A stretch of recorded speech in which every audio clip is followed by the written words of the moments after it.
Hey there, welcome back to Liam's AP Psychology. My name is Liam Kim, also known as Junso Kim, a junior in Korea International School Jeju, and in today's video we're going to look at, as a continuation to the previous video, we're going to look at some key terms in AP Psychology that you must know for the test. So starting with number 7, acquisition. So acquisition is about when in classical conditioning, the initial stage, when one links a neutral stimulus and an unconditioned stimulus so that the neutral stimulus begins triggering the conditioned response. In operant conditioning, it is the strengthening of a reinforced response. Let's look at the next term. Number 8, action potential. An action potential is a neural impulse, which is a brief electrical charge that travels down an axon.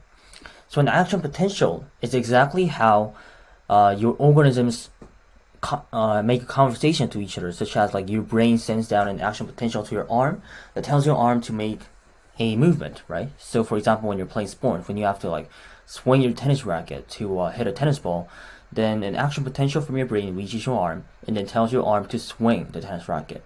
So that is what the action potential does. Now let's look at active listening. An active listening is an empathetic listening in which the listener echoes, restates, and clarifies. It is a feature of Rogers' client-centered therapy. Number 10, adaptation level phenomenon.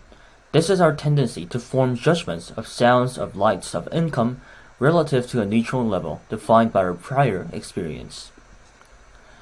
Addiction is a compulsive drug craving and use despite adverse consequences. So when you're addicted, you cannot get away with it, right? You cannot get away from the thing that you're addicted with because the addiction will cause you to like keep wanting the thing that you're addicted with, right? That's how you get addicted with drugs, you get addicted with alcohols, and that's what it causes like intense like health issues for you, right? So addiction is a really, really scary psychological kind of thingy that you should really avoid. Something is too much that is like not really good for you, right? You need to like find a medium level in which that something might not really affect you in a negative sense. Let's look at number 12, adolescence. This is the transition period from childhood to adulthood, extending from puberty to independence. So most of you are in your adolescent stage, right?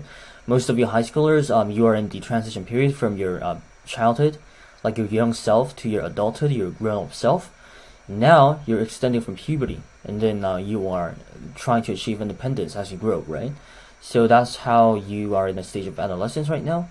And let's look at adrenal glands. This is a pair of endocrine glands that sit just above the kidneys and secrete hormones. And these hormones are epinephrine and norepinephrine that help arouse the body in times of stress.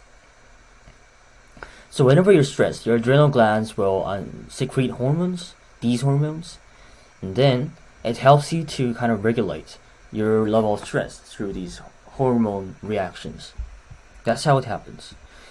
Now let's look at aggression. Aggression is any physical or verbal behavior intended to hurt or destroy. So people say, oh, you're too aggressive, right? And then aggression is all the same context. It's about how people should not be really physically or verbally, kind of really, in a sense of trying to hurt someone, right? You shouldn't be really aggressive through aggression.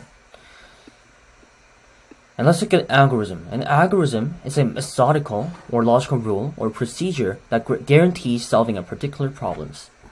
It is contrasted with the usually speedier, but also more error-prone use of heuristics. So an algorithm is a really kind of speedy kind of system that helps you to connect some kind of information right away. Because an algorithm is like a process, a procedure that your body remembers. And an algorithm will help you to kind of gain access to a really an information that is really relevant to you and a real information that you really need at the moment, because your algorithm will remember the kind of information that you need in a certain type of situation or emotion. So for example, we call the kind of like video recommendations on YouTube, we call it algorithm, right? So the AI, artificial intelligence, can also use algorithm and also has a system of algorithm that allows it to have the power to suggest a video that the user would like through their algorithm, right? So like they are kind of analyzing which kind of video that the user likes to watch, or which kind of video that the user has pressed like on YouTube, right? And I hope that YouTube video was Liam's AP Psychology. Anyway, moving forward, let's look at alpha waves. The alpha waves is the relatively slow brain waves for relaxed or awake state. So when you're fully alert and you're awake, your alpha waves will come out of your brain.